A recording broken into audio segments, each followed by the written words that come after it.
যে নেপোলিয়ন নামক একজন ব্যক্তি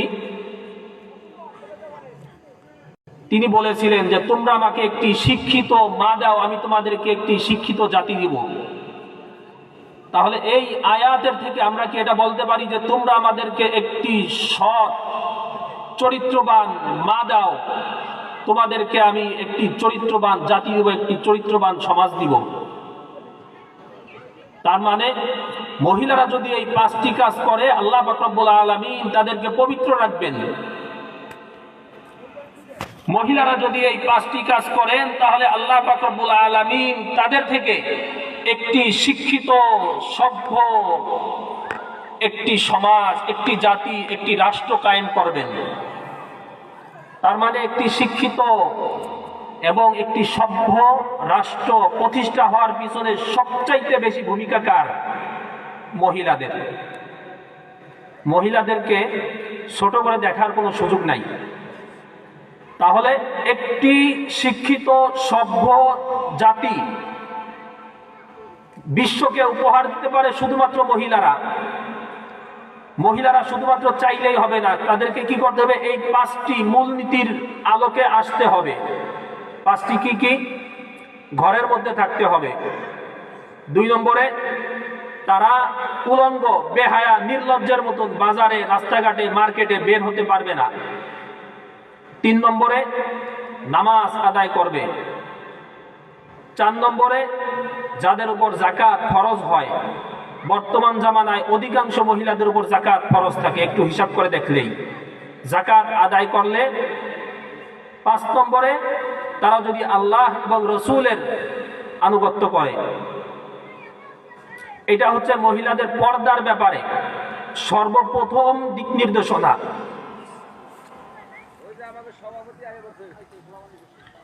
এখন দ্বিতীয় আয়াতের দিকে আমরা যাই। আল্লাহ পাক রব্বুল আলামিন মহিলাদেরকে উদ্দেশ্য করে কি বলেন? মহিলাদেরকে উদ্দেশ্য করে আল্লাহ পাক রব্বুল আলামিন বলেন যে যখন তোমরা মহিলাদের থেকে কিছু চাবে, কোনো কিছুর প্রয়োজন হবে, তখন সেটাকে কিভাবে চাইতে হবে? আল্লাহ পাক রব্বুল আলামিন সূরা আহজাবের 54 নং আয়াতের মধ্যে বলেন, وَإِذَا سَأَلْتُمُوهُنَّ مَتَاعًا فَاسْأَلُوهُنَّ مِنْ وَرَاءِ حِجَابٍ, যে তোমাদের যদি ঘরের মহিলাদের থেকে, অপরিচিত বেগানা মহিলার থেকে কিছুর যদি প্রয়োজন হয়, তাহলে সেটা ফাসআলুহুন্না মিন ওয়ারাই হিজাব, পর্দার আড়াল থেকে চাইতে হবে। পর্দার আড়াল থেকে চাইতে হবে। তাহলে পর্দার আড়াল থেকে চাওয়ার জন্য বলা হয়েছে, সরাসরি না। এরপরে আল্লাহ পাক রব্বুল আলামিন কোরআনে কারীমের আরেক জায়গার মধ্যে বলেন যে মহিলারা যখন পরপুরুষের সাথে কথা বলবে তখন কিভাবে কথা বলবে?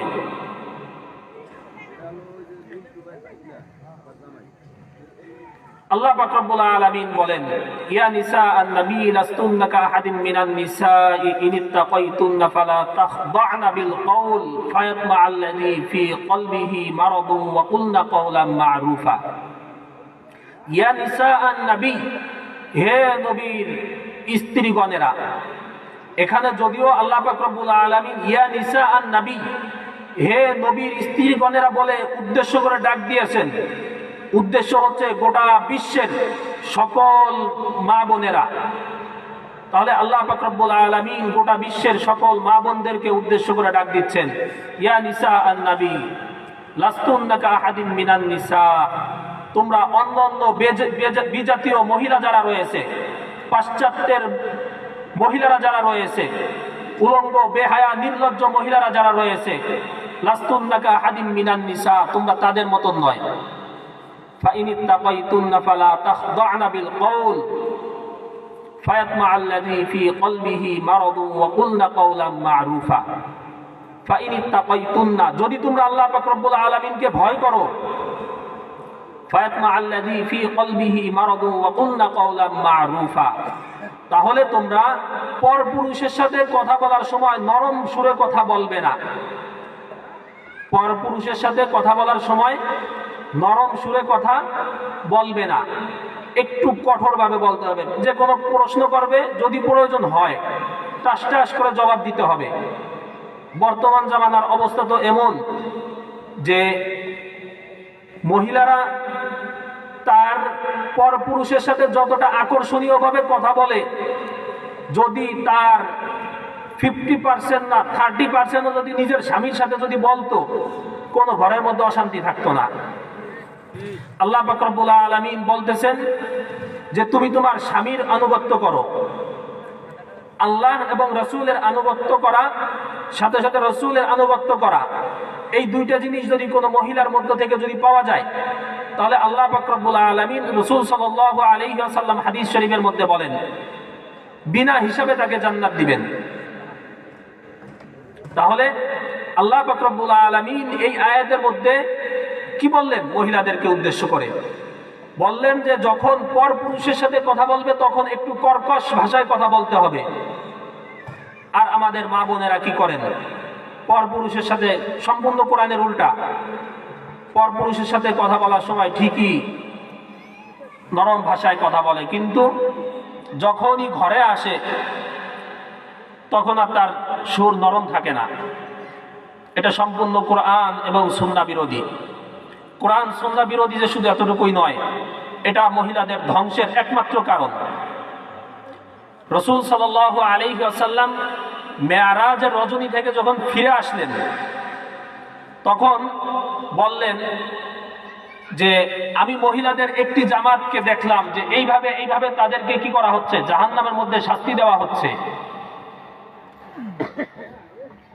অতঃপর মহিলাদেরকে উদ্দেশ্য করে বললেন যে হে মেয়েরা, মহিলারা, তোমরা বেশি বেশি করে সদকা করো, বেশি বেশি করে দান করো। তখন একজন মহিলা জিজ্ঞাসা করলেন, ইয়া রাসূলুল্লাহ, কারণ কি? পুরুষদেরকে নয় বরং মহিলাদেরকে বেশি বেশি করে দান করার কারণ বললেন, কথা বললেন, কারণ কি? রাসূল সাল্লাল্লাহু আলাইহি ওয়াসাল্লাম বলেন যে তোমরা তাকফুরুনাল আশীরা, তোমরা অধিক পরিমাণে তোমরা তোমাদের স্বামীদের অবাধ্যতা করে থাকো, এবং তোমাদের সন্তানাদি যারা থাকে তাদেরকে তোমরা অধিক পরিমাণে লাআনত দিয়ে থাকো। আল্লাহ গজব করুক তোর উপরে। দেয় না এরকম গজবের দোয়া? তাহলে এই দুইটি কারণে, তাহলে দুইটি কারণের মধ্য থেকে উল্লেখযোগ্য একটি কারণ হচ্ছে গিয়ে স্বামীর অবাধ্য হওয়া। এটার কারণে মহিলারা বেশি ধ্বংস হবে। আল্লাহ পাক রব্বুল আলামিন আমাদের মা বোনদেরকে সতর্ক থাকার তৌফিক দান করুন। এরপরে তাহলে প্রথম বিষয় হচ্ছে গিয়ে পর্দার, মহিলারা অবস্থান করবে ঘরে। এখন মহিলারা ঘরে অবস্থান করবে, ঘর থেকে কি কখনো বের হবে না? এ ব্যাপারে কোরআনে মাজিদ কি বলে দেখি আমরা। আল্লাহ পাক রব্বুল আলামিন বলেন, وَقُلْ لِلْمُؤْمِنَاتِ يَغْضُضْنَ أَبْصَارَهُنَّ وَيَحْفَظْنَ فُرُوجَهُنَّ وَلَا يُبْدِينَ زِينَتَهُنَّ إِلَّا مَا ظَهَرَ مِنْهَا وَلْيَضْرِبْنَ بِخُمُرِهِنَّ عَلَى جُيُوبِهِنَّ। যে হে আমার নবী, وَقُلْ لِلْمُؤْمِنَاتِ, আপনি মুমিন মহিলা যারা রয়েছে তাদেরকে উদ্দেশ্য করে বলে দিন, ইয়াগদুদনা মিন আবসারিহিন্না, যে তোমরা তোমাদের চোখের হেফাজত করো, তোমরা তোমাদের চোখের হেফাজত করো। ওয়াহফাজনা ফুরুজাহুন্না, এবং তোমরা তোমাদের লজ্জা স্থানের হেফাজত করো। ওয়ালা ইউবদিনা জিনাতাহুন্না, তোমরা তোমাদের যে সৌন্দর্য যেটা রয়েছে এটাকে প্রকাশ করিও না। এখানে তিনটি কথা। এক হচ্ছে তোমরা তোমাদের চোখের হেফাজত করো, 2 নম্বর তোমরা তোমাদের লজ্জা স্থানের হেফাজত করো, 3 নম্বর তোমরা তোমাদের সৌন্দর্য যেটা রয়েছে এটাকে প্রকাশ করিও না। আচ্ছা, সৌন্দর্য বলতে এর আগে আমি বলছি মাত্র একটু আগে যে মহিলার সতর হচ্ছে গিয়ে হাত, মুখ এবং পায়ের তালু, এটা ব্যতীত পুরো শরীরই সতর। তাহলে এখন মহিলারা দেখানোর বাকি রইল কি? সতর একটা, আর একটা হচ্ছে পর্দা। মনে রাখতে হবে, যেটা সতর সেটা হচ্ছে গিয়ে মহিলা। সতর মানে হচ্ছে মহিলা, এইটা তার ভাই, তার বাপ, তার আপন চাচা, আপন মামা, আপন শ্বশুর এদেরকে দেখাইতে পারবে। যে সকল ব্যক্তিদের সাথে পর্দা নেই, যেটা সতর নয় সেটা তাদেরকে দেখাইতে পারবে। তার মানে একজন পুরুষ, একজন বাপ তার মেয়ের কতটুকু দেখতে পারবে? মুখ দেখতে পারবে, হাত দেখতে পারবে, পা দেখতে পারবে। মাথা মহিলার সতরের অংশ, মাথা চুল মহিলার কি সতরের অংশ। বাজু, বাহু, হাত যেগুলো রয়েছে এগুলো কি সতরের অংশ। কোন মহিলার জন্য জায়েজ নেই তার আপন ভাইকে মাথার চুল দেখাবে, কারণ এটা সতর। মাথার চুল যদি নামাজের সময় যদি মহিলাদের খোলা থাকে নামাজ হবে হবে না। যদি কোনো মহিলার যদি পিঠ দেখা যায় নামাজের সময় নামাজ হবে, কারণ নামাজের যে সকল শর্ত রয়েছে শর্তের মধ্যে একটা হচ্ছিল কি শরীর পাক, কাপড় পাক, নামাজের জায়গা পাক, তারপরে কি সতর ঢাকা। শরীর পাক, কাপড় পাক, নামাজের জায়গা পাক, এরপরে কি সতর ঢাকা। তাহলে যদি সতর খোলা থাকে তাহলে নামাজ হবে হবে না। যেটা সতর ওইটা আপনি পৃথিবীর আপনার কোন মহিলা তার স্বামীকে ব্যতীত অপর কোন মহিলাকেও দেখাইতে পারবে না। এবার আসেন সতর নয় যেটা, বা যাদের সাথে পর্দা নেই এমন ব্যক্তিদেরকে সতর তো দেখাইতে পারবেই না, চেহারা যেটা আছে এটাও দেখাইতে পারবে না। ওয়ালিয়াদরিবিনা বিখুমুরিহিন্না আলা জুয়ুবিহিন্না, যে তারা কি করবে মাথার উপর থেকে একটি কাপড় তাদের গলা দিয়ে বুকের উপর দিয়ে ছেড়ে দিবে। আল্লামা জালালউদ্দিন সুয়ুতি রাহিমাহুল্লাহ তাফসীরে জালালাইনের মধ্যে এই শব্দটুকুর ব্যাখ্যা করেন, ওয়ালিয়াদরিবিনা বিখুমুরিহিন্না আলা জুয়ুবিহিন্না আই ইয়াসতুরনাল রাসা ওয়াল আ'নাকা ওয়াস সাদরা বিল মানাকিই, অর্থাৎ কোন একটা কাপড়ের দ্বারা মাথা, গলা এবং বুক কি করতে হবে ঢেকে রাখতে হবে। আর আমাদের জামানার বর্তমান মা বোনেরা কি করেন, মাথাও খোলা, সব খোলা, ওড়না কোথায় রাখে গলায়। বর্তমান ফ্যাশন যেটা বাইরে হয়েছে অনেক জায়গায় রাখেও না। এই জন্য আল্লাহ পাক রব্বুল আলামিন এই আয়াতের মধ্যে বলেন যে ওয়াকুল লিল মুমিনাত ইয়াগুদুন্না মিন আবসারিহিন্না ওয়া ইয়াহফাজনা ফুরুজাহুন্না, যে এ নবী আপনি মুমিন মহিলাদেরকে উদ্দেশ্য করে বলে দেন যে তারা যেন তাদের চোখের হেফাজত করে, চোখের হেফাজত করে। জিনাউল আইনি আন নাজরু, চোখের জানা হচ্ছিল গিয়ে কি দেখা। শুধুমাত্র যে একজন মহিলার সাথে মিলামেশা করলে সম্পর্ক গড়ে তুললেই যে জেনা হয় তা না। জিনাউল আইনি আন নাজরু, চোখের জেনা হচ্ছিল গিয়ে কি দেখা। আমি একজন পর মহিলাকে বেগানা মহিলার দিকে দেখলাম মানে আমার চোখ দিয়ে কি করলাম একটা জেনা করলাম।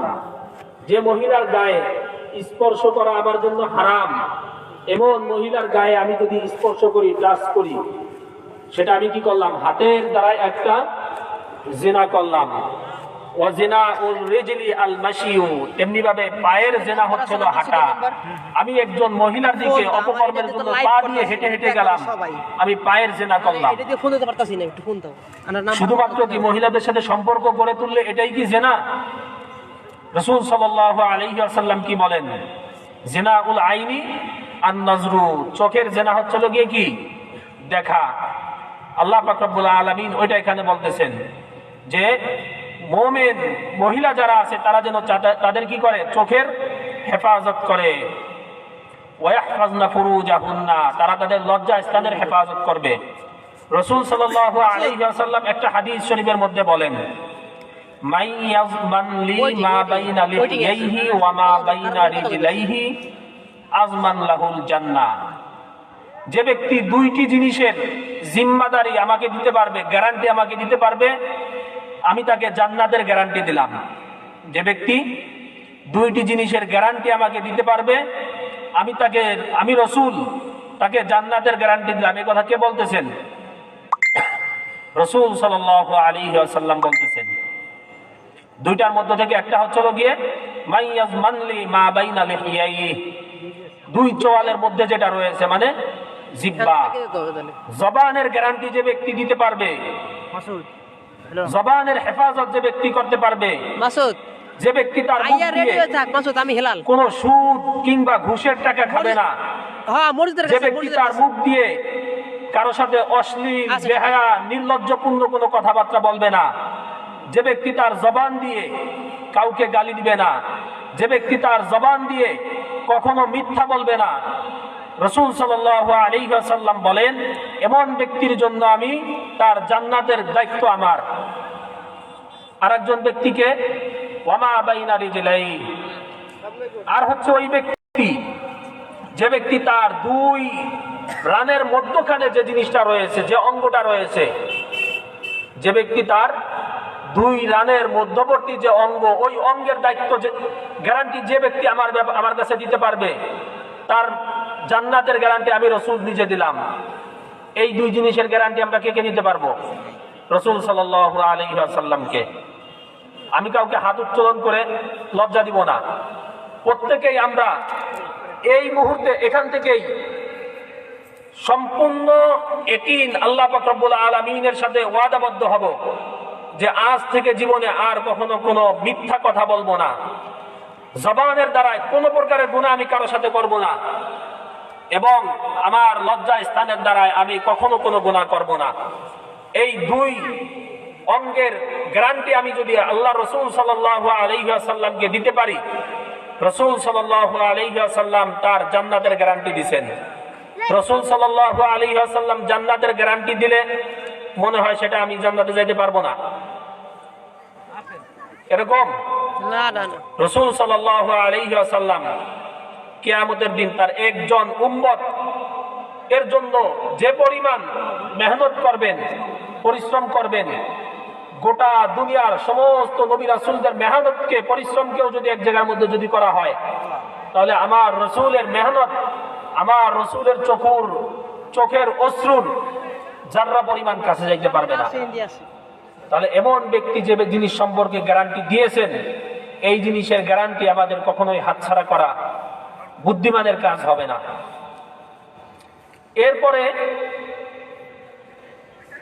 রাসূল সাল্লাল্লাহু আলাইহি ওয়াসাল্লামকে উদ্দেশ্য করে আল্লাহ পাক রব্বুল আলামিন বলেন, ইয়া রাসূল, আপনি আপনার স্ত্রীদেরকে বলে দিন, ইয়া আইয়ুহান নাবিয়্যু কুল লিআজওয়াজিকা ওয়া বানাতিকা ওয়া নিসাইল মুমিনিন। এটা আল্লাহ পাক রব্বুল আলামিন সূরাতুল আহজাবের 59 নম্বর আয়াতে বলেন, ইয়া আইয়ুহান নাবিয়্যু কুল লিআজওয়াজিকা ওয়া বানাতিকা ওয়া নিসাইল মুমিনিন। হে রাসূল, আপনি আপনার স্ত্রীদেরকে বলে দিন, ওয়া বানাতিকা, আপনি আপনার মেয়েদেরকে উদ্দেশ্য করে বলে দিন, ওয়া নিসাইল মুমিনিন, এবং কাদেরকে উদ্দেশ্য করে? এবং মুমিন যারা রয়েছে তাদের স্ত্রীদেরকে বলে দিন। কোরআন এবং হাদিসের মধ্যে যেখানে যেখানেই রাসূল সাল্লাল্লাহু আলাইহি ওয়াসাল্লামকে উদ্দেশ্য করে কিংবা সাহাবায়ে কেরামদেরকে উদ্দেশ্য করে কোনো বিষয় বলা হয়েছে, ওই বিষয়টি শুধুমাত্র রাসূল এবং সাহাবায়ে কেরামের সাথেই যে খাস সেটা নয়, বরং ওটা উম্মতের সকল মুমিনদের জন্য।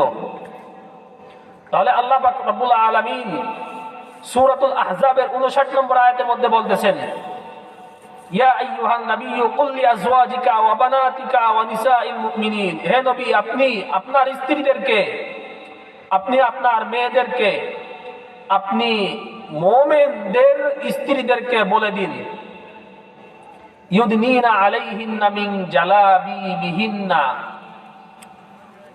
তারা যেন তাদের মাথার উপর থেকে একটি পর্দা তাদের শরীরের উপর দিয়ে দেয়।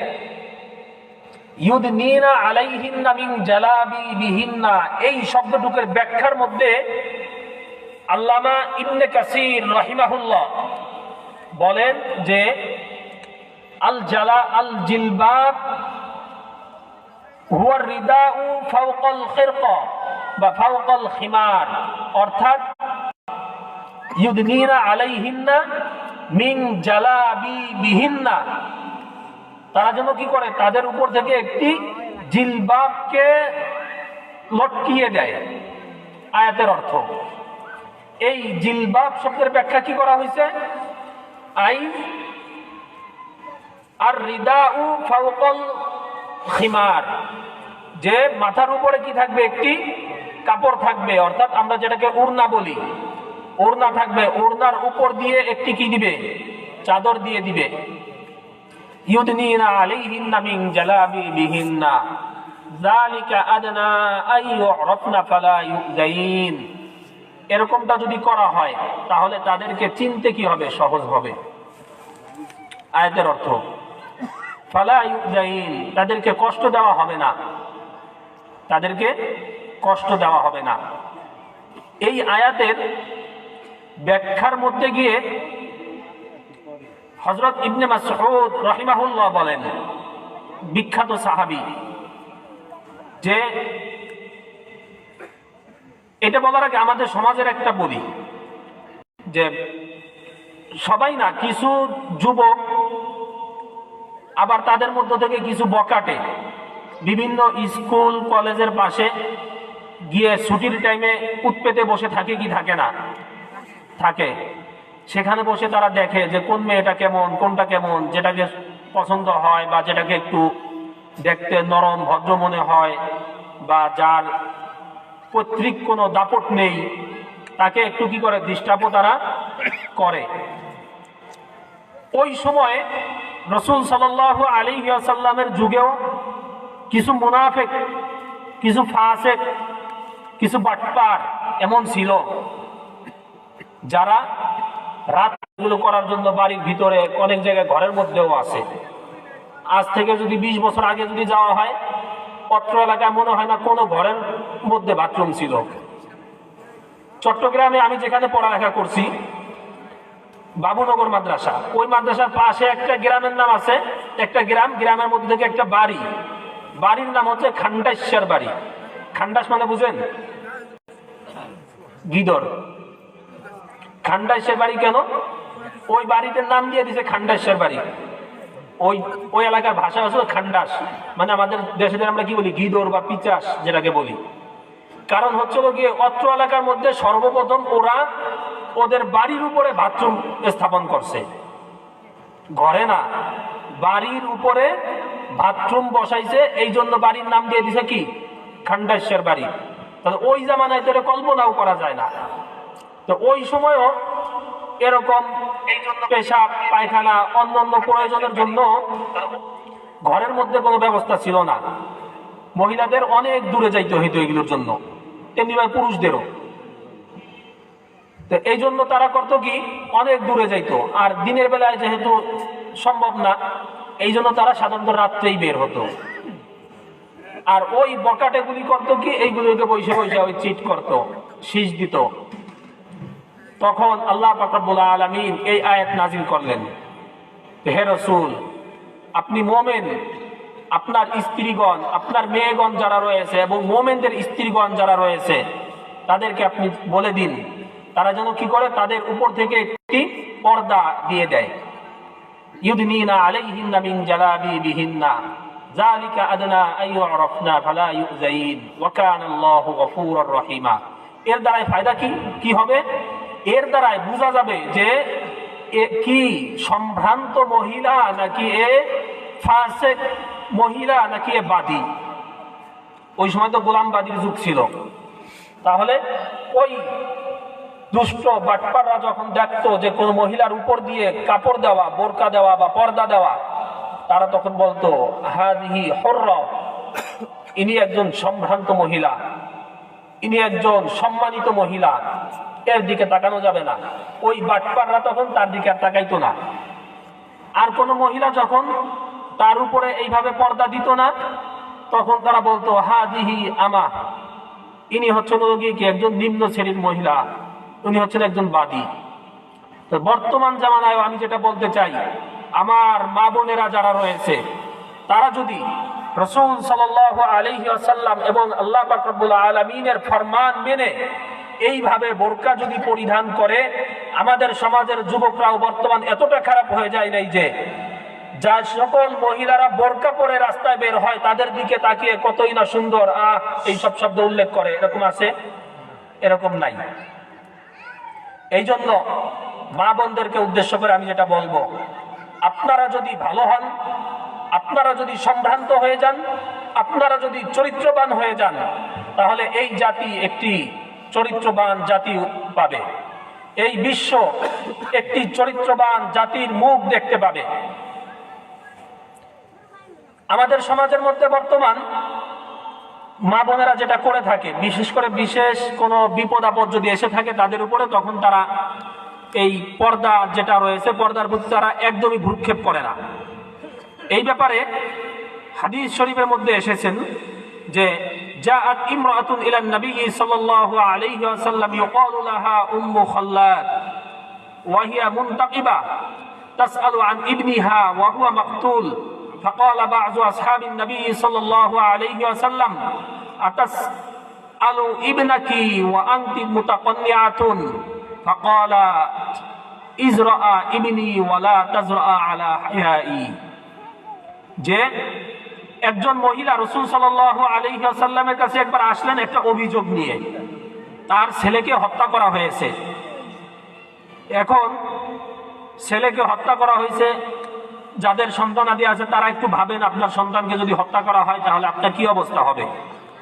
ওই মহিলা রাসূল সাল্লাল্লাহু আলাইহি ওয়াসাল্লামের কাছে বিচার নিয়ে আসছেন, সম্পূর্ণ কমপ্লিট পর্দা করেই আসছেন। তখন কিছু কিছু সাহাবী ওটা দেখে আশ্চর্য হলেন যে কিরে, এর সন্তানকে হত্যা করা হয়েছে, সন্তান হত্যার বিচার চাওয়ার জন্য আসছে, অথচ সে কমপ্লিট পর্দা করে আসছে।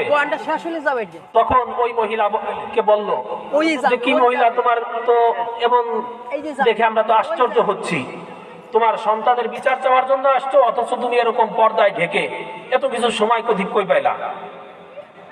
তখন ওই মহিলা বলতেছেন যে ইন আজরা ইবনি ফালান আজরা হায়াই, যে বিপদ যেটা এসেছে সেটা তো আমার সন্তানের উপরে এসেছে, বিপদ তো আর আমার লজ্জা শরমের উপরে আসে নাই। বিপদ কার উপরে আসে নাই? আমার লজ্জা শরমের উপরে কি আসে নাই? লজ্জার উপরে কি আসে নাই? বিপদ আসে নাই। তাহলে সন্তানের উপর বিপদ এসেছে, সন্তান যা হওয়ার হয়েছে। আমার লজ্জার উপর যখন কি আসে নাই, বিপদ আসে নাই, আমার লজ্জা কেন দূর হয়ে যাবে?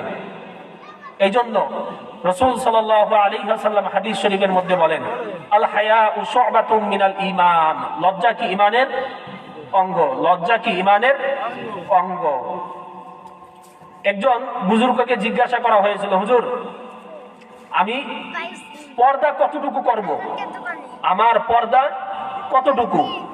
তখন ওই মহিলাকে বুজুর্গ উদ্দেশ্য করে বলেছিলেন, তোমার লজ্জা যতটুকু তোমার পর্দা ততটুকু, তোমার লজ্জা যতটুকু তোমার পর্দা ততটুকু। তার মানে যে সকল মহিলা, যে মহিলা যতটুকু পরিমাণ কি করে লজ্জাবোধ, লজ্জাশীল, সে মহিলা তার নিজেকে ততটুকুই ঢেকে রাখবে। যে মহিলা মুখ, চোখ, কান, হাত, পা, পিঠ খুলে রাস্তা দিয়ে হাঁটে, নিঃসন্দেহেও কি বেহায়া, নির্লজ্জ। তেমনি ভাবে যে একটু কি করে কম ঢাকে, সে আর একটু কম। আর যে মহিলা কি করে সম্পূর্ণ কমপ্লিট পর্দা করে চলে, সে মহিলা কি কমপ্লিট সম্পূর্ণ একজন লজ্জাবতী মহিলা। এই জন্য পর্দা করাটা ইসলামের ফরজ একটি বিধান। এই পর্দা, একটা হচ্ছে পর্দা করা, আর একটা হচ্ছে পর্দাকে অস্বীকার করা। পর্দা না করলে কবিরা গুনাহ হবে, পর্দা না করলে কবিরা গুনাহ হবে, কিন্তু কাফের হবে না, মুরতাদ হবে না। কিন্তু পর্দাকে কেউ যদি কি করে অস্বীকার করে, কিংবা কেউ পর্দা করে তাকে নিয়ে কেউ যদি কটূক্তি করে, তাহলে সে কি হয়ে যাবে? মুরতাদ হয়ে যাবে। পর্দা এটা আল্লাহ পাক রব্বুল আলামিনের পক্ষ থেকে বান্দার উপরে দেওয়া হয়েছে। আল্লাহ পাক রব্বুল আলামিন বলেন, ওয়ামা কানা লিমুমিনিন ওয়ালা মুমিনাতিন ইযা কাদাল্লাহু ওয়া রাসূলুহু আমরান আন ইয়াকুনা লাহুমুল খিয়ারাতু মিন আমরিহিম, যে আল্লাহ এবং রাসূলের পক্ষ থেকে যখন কোন মহিলার জন্য বা কোন পুরুষের জন্য একটা বিষয় ফয়সালা করা হবে, লাহুমুল খিয়ারাতু মিন আমরিহিম, ওই ব্যাপারে তার আর কোনো ইচ্ছা স্বাধীনতা থাকবে না। আল্লাহ পাক রব্বুল আলামিনের পক্ষ থেকে পর্দাকে ফরজ করা হয়েছে। চাইলেই আপনি পর্দা করবেন, চাইলে আপনি করবেন না, এরকমটা চলবে না। পর্দা আপনাকে করতেই হবে। পর্দা যদি আপনি না করেন, ওমাইয়া আসিল্লাহ ওয়া রাসূলহু ফাকাদ দাল্লা দালালাম মুবিনা, তাহলে আপনি নিঃসন্দেহে একজন স্পষ্ট গোমরাহ। আল্লাহ পাক রব্বুল আলামিন আরেক জায়গার মধ্যে বলেন, ওমাইয়া আসিল্লাহ ওয়া রাসূলহু ওয়া ইয়াতাআদ্দা হুদুদাহু ইউদখিলহু নারান খালিদান ফিহা, যে ব্যক্তি আল্লাহ পাক রব্বুল আলামিন এবং রাসূল সাল্লাল্লাহু আলাইহি ওয়াসাল্লামের নাফরমানি করবে, ওয়া ইয়াতাআদ্দা হুদুদাহু, এবং তার যে সীমারেখা ওই সীমা অতিক্রম করবে, আল্লাহ পাক রব্বুল আলামিন তাকে কঠিন থেকে কঠিন আযাব দিবেন। এই হচ্ছে গিয়ে মহিলারা তাহলে কি করতে হবে? চেহারা, হাত পা পরপুরুষের সাথে সব ঢেকে রাখতে হবে। চেহারা, হাত পা মহিলারা যে সকল কারণে অন্য পুরুষকে দেখাইতে পারবে, তিনটি কারণ। এক, যদি তার নিজের জানের ব্যাপারে কোনো রিস্ক এসে যায়, যে যদি এখানে মুখ না দেখায় তাহলে তার নিজের জানের একটা কি আছে, হুমকি আছে। এই ক্ষেত্রে অন্য জায়গার মধ্যে কাউকে গিয়ে কি করতে পারবে? চেহারা দেখাইতে পারবে। তেমনি ভাবে যদি অন্য কারো জানের রিস্ক এসে যায় চেহারা দেখানোর সাথে, যেমন আমি সাক্ষী দিলাম, এখন আমি যদি পর্দা পরে যদি কি করি, বোরকা পরে সাক্ষী দেই, অনেকে বিশ্বাস করবে না, বলবে যে পর্দার মধ্যে কি পুরুষ আছে না মহিলা আছে? মহিলা থাকলেও কোন মহিলা আছে আমরা তো দেখি না, দেখতে হবে, তা না হলে অমুকের ফাঁসি হবে। এরকম যদি হয় তাহলে এরকম জানের রিস্ক যদি এসে যায়, তখন অন্যের ক্ষেত্রেও গিয়ে কি করতে পারবে? পর্দা লঙ্ঘন করতে পারবে। আরেকটা হচ্ছে গিয়ে সে কমপ্লিট পর্দা করে, কিন্তু অসতর্কতার কারণে কোনো ভুলবশত পর্দাটা তার থেকে খুলে গেছে, তখন গুনাহ হবে না, সাথে সাথে পর্দা কি করতে হবে? নিয়ে নিতে হবে। এই গেল মহিলাদের ব্যাপার।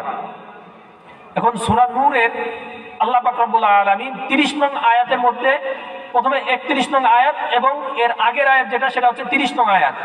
আমি 31 নং আয়াত এখানে তেলাওয়াত করছি, ওয়াকুল লিল মুমিনাতি ইয়াগদুদনা মিন আবসারিহিন আয়াতটা তেলাওয়াত করছি, যে মহিলারা কি করবে? তাদের চোখের হেফাজত করবে, লজ্জা স্থানের হেফাজত করবে। এখন মহিলারা যদি কোনো কারণে যদি পর্দা লঙ্ঘন করে, পুরুষ কি করবে? তাকে তাকিয়ে তাকিয়ে দেখবে। হ্যাঁ, মহিলা যদি কোনো কারণে পর্দার লঙ্ঘন করে, পর্দা না করে, তখন পুরুষের কাজ কি? তাকে তাকিয়ে তাকিয়ে দেখা। আল্লাহ পাক রব্বুল আলামিন সূরা নূরের 30 নং আয়াতে বলেন, মহিলাদেরকে পর্দার হুকুম দেওয়ার আগে পুরুষদেরকে পর্দার হুকুম দিচ্ছেন। মহিলাদেরকে পর্দার হুকুম দিয়েছেন সূরা নূরের 31 নং আয়াতে, পুরুষদেরকে দিচ্ছেন সূরা নূরের 30 নং আয়াতে। তাহলে মহিলা তো পর্দা করবে, কিন্তু কোনো কারণে তার যদি পর্দার লঙ্ঘন হয়, তার কাজ হচ্ছে ওয়াকুল লিল মুমিনিনা ইয়াগুদ্দু মিন আবসারিহিম ওয়া ইয়াহফাযু ফুরুজাহুম যালিকা আযকা লাহুম, যে পুরুষের কাজ হচ্ছে ওয়াকুল লিল মুমিনিনা ইয়াগুদ্দু মিন আবসারিহিম, তারা কি করবে? তাদের চোখের হেফাজত করবে, ওয়া ইয়াহফাযু ফুরুজাহুম, এবং তারা কি করবে? তাদের লজ্জা স্থানের হেফাজত করবে। যালিকা আযকা লাহুম, এটাই হচ্ছে গিয়ে কি তাদের পবিত্রতার একটি আলামত, বা এটা তাদের পবিত্রতার কি একটি পদ্ধতি। তাহলে মহিলারা তো পর্দা করবেই। মহিলারা যখন পর্দার লঙ্ঘন করুক বা না করুক, পুরুষের জন্য সর্ব অবস্থায় আবশ্যক ফরজ হচ্ছে গিয়ে কি করা? পর্দা করা। যেমনি ভাবে একজন পরপুরুষের সাথে একজন মহিলা কি করতে পারবে না? যোগাযোগ রাখতে পারবে না বিনা কারণে, তেমনি ভাবে একজন পুরুষও চাইলেই কি করতে পারবে না? একজন মহিলার সাথেই যোগাযোগ রাখতে পারবে না। আমরা আমাদের ঘরের সবচাইতে দামি জিনিস, মূল্যবান জিনিস যেটা, সেটাকে আমরা কোথায় রাখি? ঘরের দরজায়, প্রতিদিন রাত্রে ঘুমানোর সময়। হ্যাঁ, কে কে রাখেন ঘরের দরজায়? ওইটাকে আমরা ঘরের সবচাইতে সিকিউরিটি স্থান যেটা, ওই জায়গার মধ্যে তালা মেরে রাখি। তাহলে আপনার স্ত্রী যদি আপনার কাছে মূল্যবান হয়, তখনই আপনি আপনার স্ত্রীকে পর্দার মধ্যে ঢুকাবেন। আর আপনার স্ত্রী যদি বাজারের পণ্য হয়, ছোলা কলা হয়, আলু পেঁয়াজের দামের মতন দাম যদি হয়, তখনই আপনার স্ত্রীকে আপনি বেহায়া নির্লজ্জের মতন পর্দাহীন রাস্তায় রাস্তায় ঘোরাবেন। সিদ্ধান্ত আপনার। আপনার স্ত্রীকে আপনি কতটুকু ভালোবাসেন, আপনার স্ত্রীকে আপনি যতটুকু ভালোবাসবেন, আপনার স্ত্রীকে আপনি ততটুকু পর্দা করাবেন। আর মা বোনেরা তাদের যতটুকু লজ্জা সে ততটুকু পর্দা করবে, যার লজ্জা নাই সে পর্দা করবে না। বর্তমান মহিলারা মাথায় কাপড় দিতেই চায় না, মাথায় কাপড় দিতেই চায় না। মাশাআল্লাহ কিছু মহিলা অনেক ভালো, পুরুষদের থেকে ঘরের মহিলারা কি হয় বেশি দিনদার হয়। একজন মহিলার মাথার কাপড় ফেলায় দেওয়ার কারণে